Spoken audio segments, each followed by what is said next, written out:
السلام عليكم ورحمة الله. ازيكم عاملين ايه؟ اتمنى يا رب تكونوا بخير.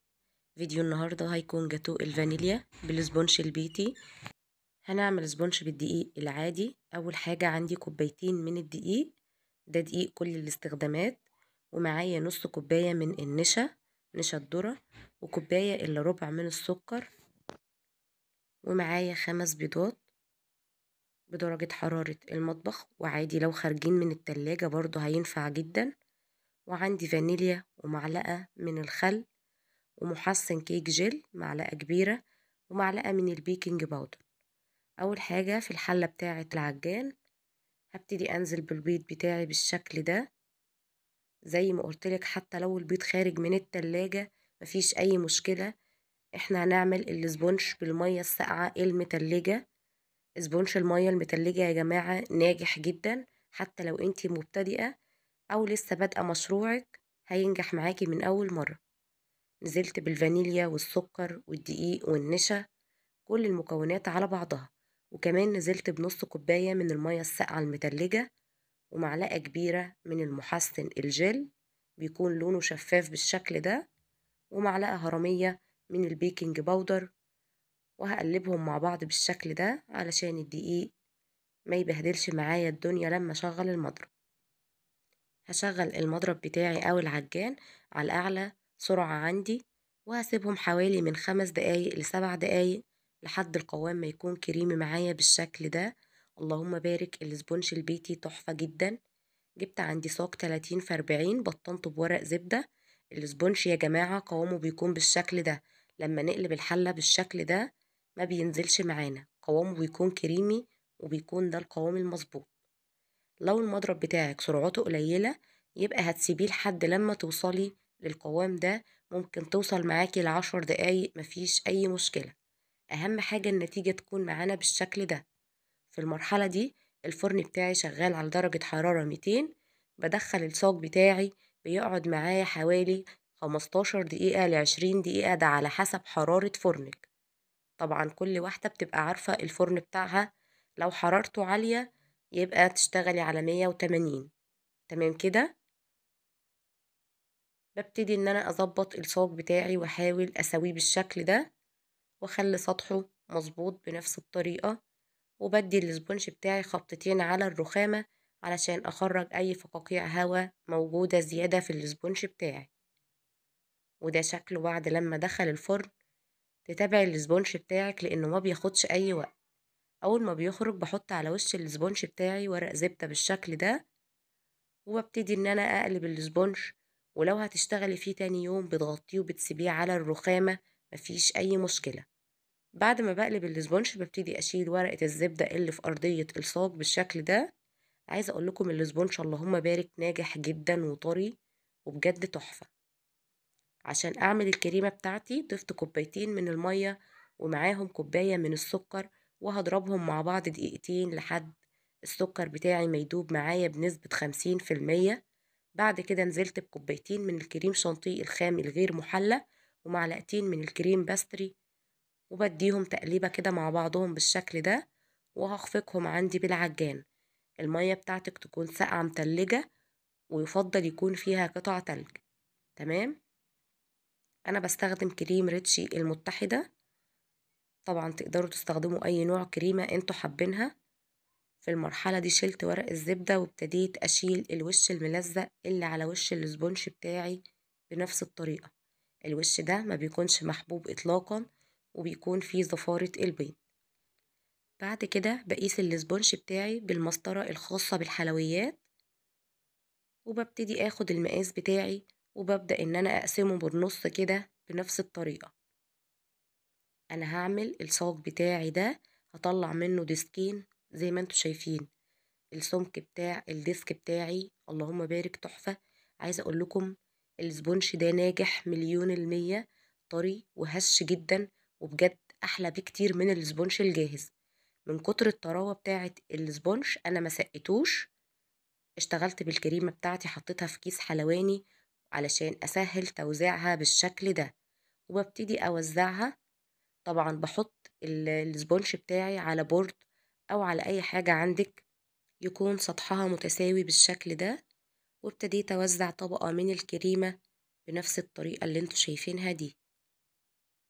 لو حابة تشتغلي على طول بالسباتولا براحتك، بتوزعي كمية من الكريمة، بس أنا بحب الطريقة بالكيس الحلواني، بحس إن ما بتوزعش معايا كمية كريمة زيادة عن اللازم، لأ بتكون مظبوطة ومتساوية جدا.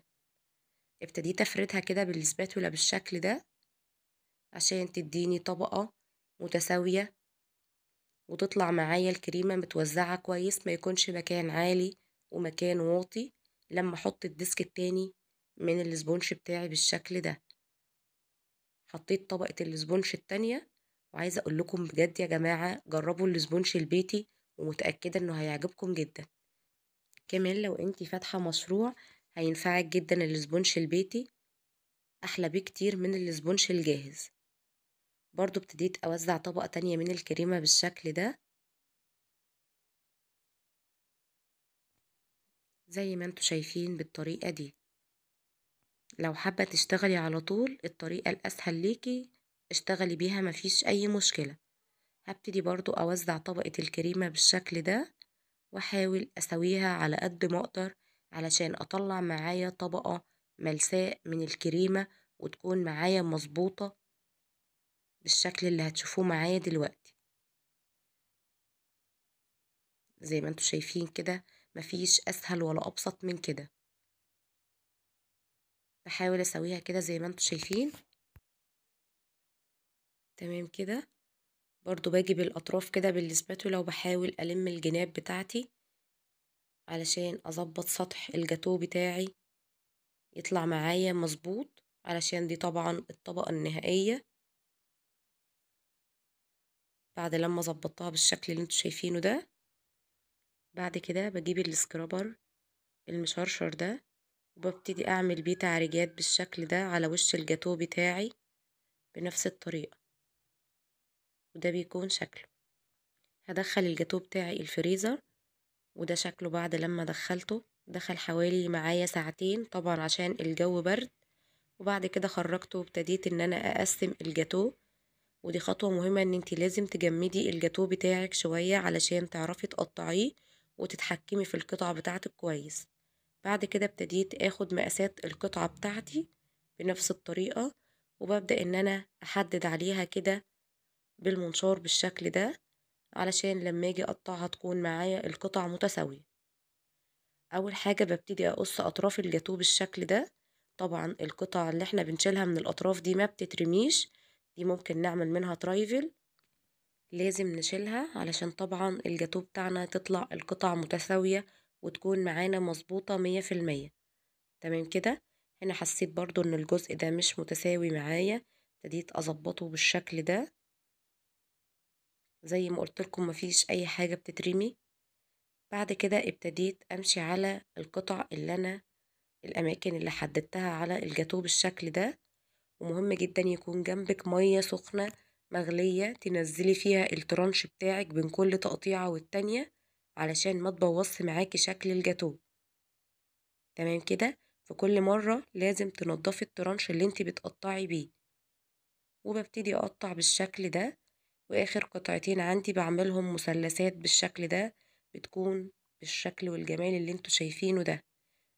عايزة اقول لكم حجم القطعة ما شاء الله اللهم بارك حلو جدا، وارتفاعها كمان تحفة بجد يا جماعة، ارتفاعها بجد اللهم بارك. جبت عندي الكريمة المتبقية في كيس حلواني، وابتديت اعمل بيها روزيتات كده على اطراف قطع الجاتوه بالشكل ده زي ما انتوا شايفين. بعمل روزيتات كده بالكريمة بتاعتي، وبتطلع معايا بالشكل اللي انتوا شايفينه ده. مفيش اسهل ولا ابسط من كده. التزيين طبعا يرجع لحضراتكم، بتزيني بالمتاح معاكي والاسهل ليكي. جبت عندي مربى حليب وخففتها بمعلقتين مية، وابتديت اعمل بيها خطوط كده عشوائية على وش الجاتوه بتاعي بالشكل ده، وبتديني شكل تحفة جدا وطعمها بيكون حلو قوي. ممكن تستخدموا اي صوصات عندكم او جيلوهات المتاح معاكي اشتغلي بيه. ولو انت ست بيت اشتغلي باي صوصات من اللي موجودة جاهزة، بتكون سهلة وبسيطة. بعد كده جبت عندي كريز احمر، وابتديت احطه كده على الروزيتات بتاعتي بالشكل ده علشان اكسر اللون معايا ويكون بالشكل اللي انتوا شايفينه ده، وطعمه كمان بيكون حلو جدا. وهنا جبت عندي جناش شوكولاتة عملته معاكم قبل كده، وابتديت اعمل برضو خطوط بالشكل ده على قطع الجاتو بحيث برضو ان تكسر معايا اللون. ده تزيين بسيط كده للجاتو بتاعنا. زي ما قلت لكم لو حابين تستخدموا الجيلوهات، في جيلو فراولة وجيلو مانجا، انواع كتير جدا من الصوصات والجيلوهات ممكن تستخدموها، بس حبيت يكون التزيين بسيط كده وسهل ان اي حد يقدر ينفذه. هنا حبيت افرد مربى الحليب كده بالشكل ده. ابتديت برضو احط مالتيزر كده على الروزيتات بالشكل ده لونه بينك، علشان طبعا نغير في الشكل بتاع الجاتو، وبيطلع معايا بالشكل والجمال اللي انتوا شايفينه ده. مفيش اسهل ولا ابسط من كده. كمان هنا حطيت شوية من بسكوت اللوتس على مربى الحليب بالشكل ده، وبيكون معايا بالشكل والجمال اللي انتوا شايفينه ده. وهنا كمان حطيت سبرينكلز نجوم كده بنفس الطريقة، برضو ادى معايا شكل حلو جدا للجاتو بتاعي زي ما انتوا شايفين. اللهم بارك، سهل جدا وبسيط كمان، تحفة، ما اخدش معانا اي وقت. تعالوا بقى نشوف الجمال ده. القطعة اللهم بارك بجد تحفة. ببتدي احطها هنا على ورق الكب كيك بتاعي، وببدأ ان انا اخرجها للزبون او العميل بتاعي على حسب طبعا ما بيطلب معاكي. وبكده يكون فيديو النهاردة خلص وتكون وصفتنا خلصت. اتمنى يكون الفيديو عجبكم وتكون وصفتي عجبتكم. ما تنسوش تعملوا لايكات كتير، كمان اذا انتوا جداد اعملوا اشتراك او سبسكرايب وفعلوا جرس التنبيهات واختاروا الكل عشان يوصل لكم كل جديد. ما شاء الله اللهم بارك، احلى وانضف بكتير من جاتو المحلات، وحاجة مضمونة 100%. اشوفكم في فيديو جديد ووصفة جديدة. استودعكم الله، والسلام عليكم ورحمة الله وبركاته.